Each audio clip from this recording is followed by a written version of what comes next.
Onu kameraya alsana abi. Ne? Geç abi. Kapalı kapat. Yunus kendi kendine dönüyor.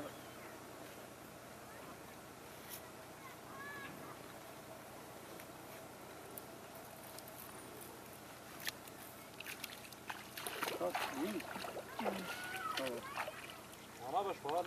Yani bizim köyde yaklaşık birkaç günden beri hayvanlar telef oluyor, hayvanlar ölüyor.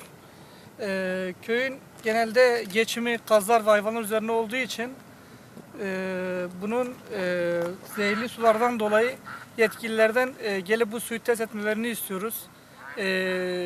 Sebebi neyse bulmalarını istiyoruz. Sizin de gördüğünüz gibi zaten bayağı hayvanlarımız telef oldu.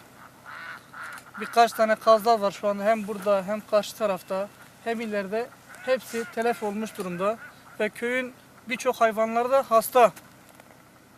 Büyükbaş hayvanlar da çoğu düşük yapmaya başladı. Yani bu sudan içtiklerinden dolayı da olabilir.